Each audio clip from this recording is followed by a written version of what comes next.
Oke, Assalamualaikum warahmatullahi wabarakatuh. Selamat sore adik-adik. Hari ini kita ketemu lagi ya di pertemuan kedua untuk mata kuliah basis data 1. Jadi di hari ini kita akan membahas mengenai konsep basis data. Nah, tujuan dari pertemuan hari ini yaitu mahasiswa memahami dan menguasai konsep basis data dalam pembuatan perangkat lunak. Jadi sebelum adik-adik mencoba untuk membuat perangkat lunak di mata kuliah lain, nah adik-adik itu perlu memahami dan menguasai gimana sih konsep basis data itu sendiri. Nah, jadi yang pertama yang perlu kita ketahui itu yaitu mengenai pengertian basis data. Jadi secara harfiah, basis data itu terdiri dari dua kata, yaitu yang pertama basis dan yang kedua data. Nah, basis sendiri dapat diartikan sebagai markas atau gudang tempat berkumpul.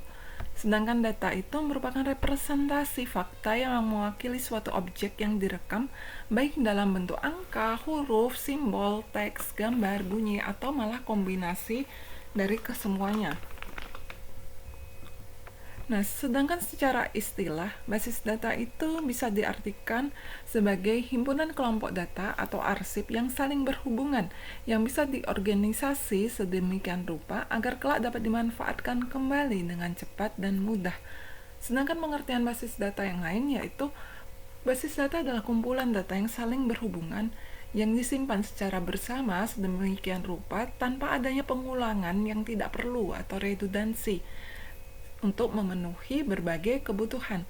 Selain itu, basis data bisa diartikan sebagai kumpulan file atau table atau arsip yang saling berhubungan yang disimpan dalam media penyimpanan tertentu.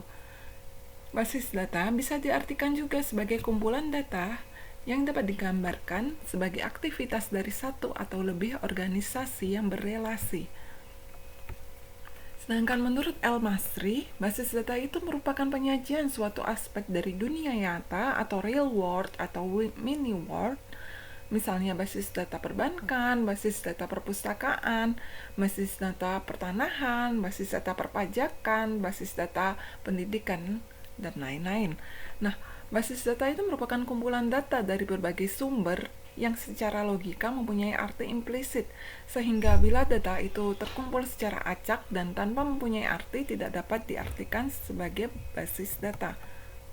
Nah, basis data itu perlu dirancang, dibangun, dan perlu dikumpulkan untuk suatu tujuan tertentu. Nah, basis data bisa digunakan oleh beberapa pemakai dan beberapa aplikasi yang sesuai dengan kepentingan pemakai. Nah, komponen basis data itu ada 6 ya. Yang pertama yaitu perangkat keras atau hardware. Ini sebagai perangkat utama dalam pengolah data komputer.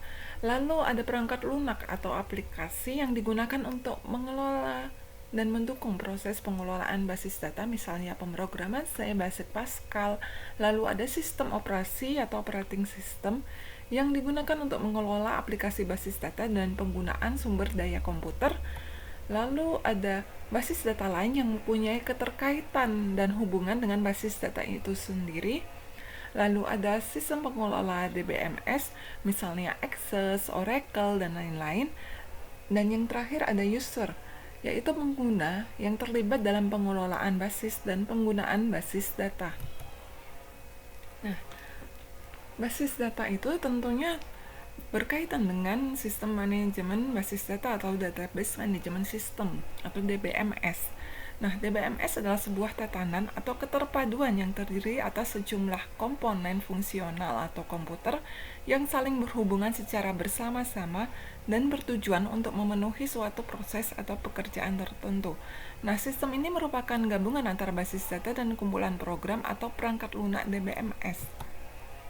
Nah, jadi bisa disimpulkan DBMS adalah program aplikasi yang dibuat dan bekerja dalam satu sistem. DBMS ini didesain untuk membantu dalam hal pemeliharaan dan utilitas kumpulan data dalam jumlah besar. Jadi di dalam DBMS itu ada kumpulan file yang saling berhubungan. Dan untuk mengaksesnya, kita itu perlu program lain. Nah, ini konsep sistem basis data dan DBMS. Jadi, di dalam sistem basis data itu ada program aplikasi, ada perangkat lunak pemroses pemrogram, ada perangkat lunak pengakses data yang berhubungan dengan pemakai atau user.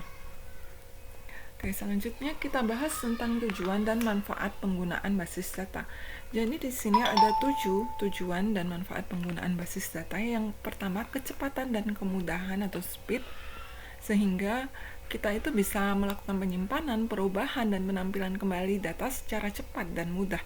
Lalu yang kedua, ada efisiensi ruang penyimpanan atau space.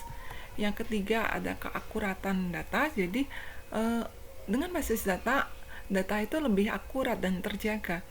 Lalu yang keempat, ada ketersediaan atau availability. Dan yang kelima, ada kelengkapan atau completeness. Yang keenam, ada keamanan atau security. Dan yang ketujuh, ada kebersamaan atau shareability. Nah, itu tadi tujuh manfaat penggunaan basis data. Oke, bisa dipelajari kembali modulnya ya. Terima kasih.